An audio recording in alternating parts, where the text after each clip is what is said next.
लोकसभा चुनाव का मौका है, रोज नए नए रंग दिखाई देते हैं। आज राजनीति में औरंगजेब की एंट्री हो गई। उद्धव ठाकरे और उनकी पार्टी के नेता संजय राउत ने प्रधानमंत्री नरेंद्र मोदी की तुलना औरंगजेब से कर दी और यह बयानबाजी महाराष्ट्र के बुल्डाना में एक रैली के दौरान खुले मंच से की गई। उद्धव ठाकरे की पार्टी के एमपी संजय राउत ने कहा, नरेंद्र मोदी का जन्म जिस गुजरात में हुआ, उसी गुजरात के दाहोद में औरंगजेब भी पैदा हुआ था। यही वजह है कि मोदी की सोच औरंगजेब वाली है और वो महाराष्ट्र के खिलाफ साजिश कर रहे हैं, उसे तोड़ने की कोशिश कर रहे हैं। जे महाराष्ट्रावर चाल करून येत आहेत, आज जो लोग महाराष्ट्र के खिलाफ साजिश कर रहे हैं वो गुजरात के राज करने वाले, चाहे मोदी हो या अमित शाह हो। महाराष्ट्र में शिवाजी महाराज का जन्म हुआ और गुजरात में औरंगजेब का जन्म हुआ था।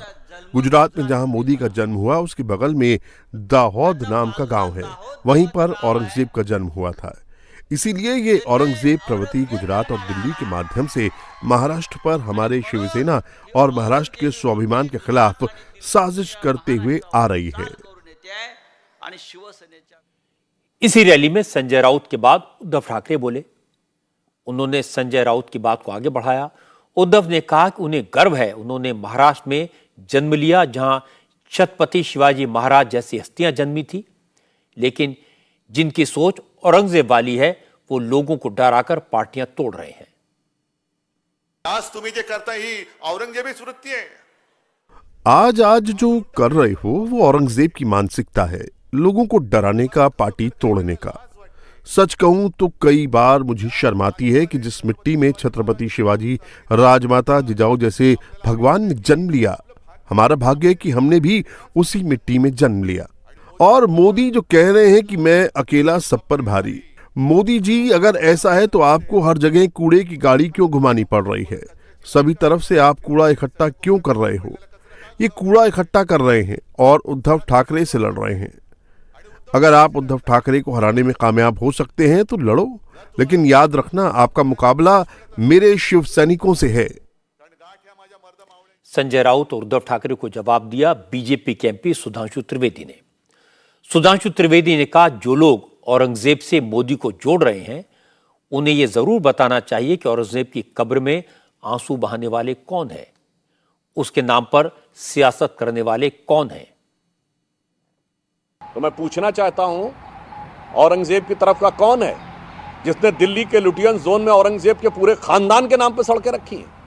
आप उसके साथ खड़े हैं। अभी आपकी महाविकास अघाड़ी सरकार में एक ऐसे व्यक्ति को राज्यसभा भेजा गया जिसने औरंगजेब की कब्र पे जाकर आंसू बहाए, रहमतुल्लाह सले बोला और शिवसेना ने समर्थन देकर उसको राज्यसभा में भेजा। किस विरासत की बात कर रहे हैं?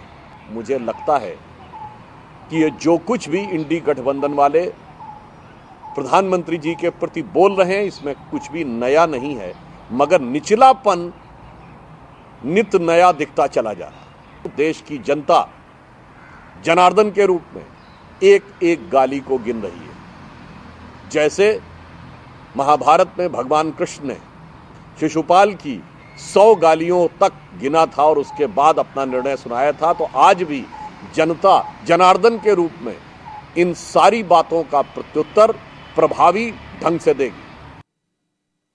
मुझे लगता है नरेंद्र मोदी की तुलना औरंगजेब से करना, ये करके संजय राउत ने आज एक फिर बड़ी गलती कर दी, क्योंकि सब जानते हैं विपक्ष ने जब जब मोदी को गाली दी है तो विरोधी दलों को इसका नुकसान हुआ है, लेकिन फिर भी न जाने क्यों विपक्षी नेता इतिहास से सबक नहीं सीखते। जब मौका लगता है नरेंद्र मोदी पर कोई न कोई ऐसी बात कह देते हैं जिसका बीजेपी पूरा लाभ उठाती है।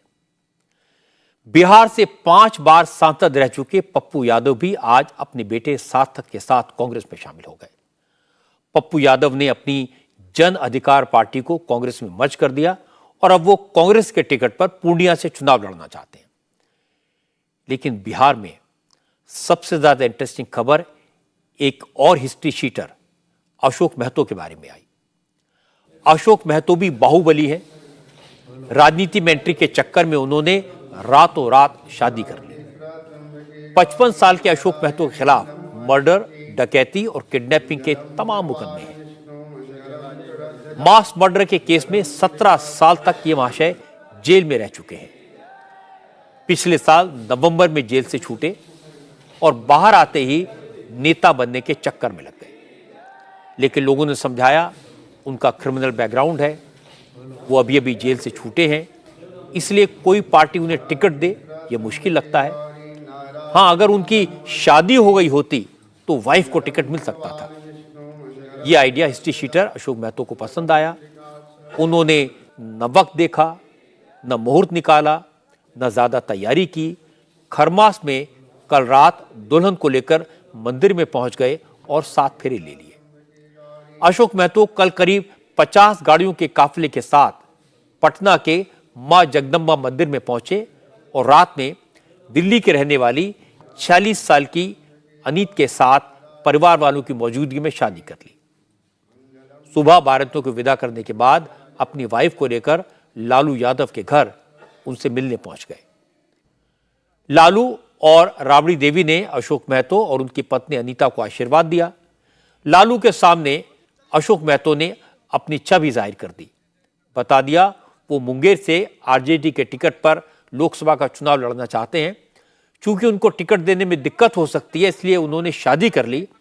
अब उनकी वाइफ को टिकट दिया जाए, बाकी चुनाव लड़ने और जीतने की जिम्मेदारी उनकी। मुंगेर से फिलहाल जेडीयू के ललन सिंह सांसद हैं। अब लालू ने अशोक महतो को क्या जवाब दिया ये तो किसी को नहीं पता चला। लालू से मुलाकात के बाद अशोक महतो ने कहा जब टिकट का औपचारिक ऐलान हो जाएगा तभी वो कुछ बोलेंगे। हालांकि उन्होंने इतना कह दिया कि जनता का आशीर्वाद मिला तो उनकी पत्नी चुनाव जरूर लड़ेंगी। जब जनता का पुकार रहेगा तो लड़ेगा। जनता का ये अभी किस में कहा जा सकता है, जनता का आशीर्वाद।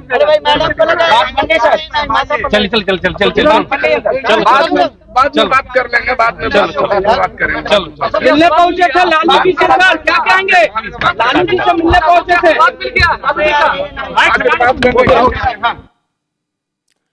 रिपोर्टर से पूरी कोशिश कर ली, लेकिन अशोक महतो कुछ नहीं बोले। अब अशोक महतो को टिकट मिलेगा या नहीं मिलेगा, उनकी उम्मीदें पूरी होंगी या नहीं, ये तो तब पता चलेगा जब आरजेडी मुंगेर से उम्मीदवार के नाम का ऐलान करेगी। लेकिन इतना आपको मैं बता दूं कि अशोक महतो को वाइफ को चुनाव लड़ाने का आइडिया कहां से आया। असल में ऐसा पहले भी हो चुका है।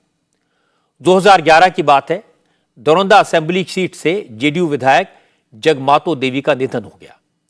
इसके बाद बाई इलेक्शन हुए तो जगमातो देवी के बेटे अजय सिंह नीतीश कुमार के पास टिकट मांगने पहुंच गए, लेकिन अजय सिंह हिस्ट्री शीटर थे, उनके खिलाफ कई केसेस थे, इसलिए नीतीश ने टिकट देने से इनकार कर दिया।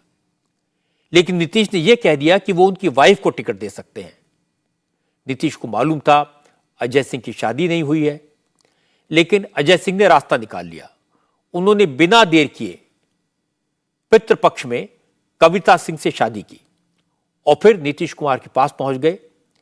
नीतीश को अजय सिंह के वाइफ कविता को टिकट देना पड़ा और कविता सिंह बाई इलेक्शन में जीत भी गई। फिर 2019 में सीवान से लोकसभा का चुनाव लड़ी और शाहबुद्दीन की पत्नी हिना शहाब को हराकर पार्लियामेंट की मेंबर बन गई। अशोक महतो को इसी से प्रेरणा मिली है। अब वो भी वही पुराना दांव आजमा रहे हैं, लेकिन उनका दांव कितना काम करेगा यह भी कहना मुश्किल है।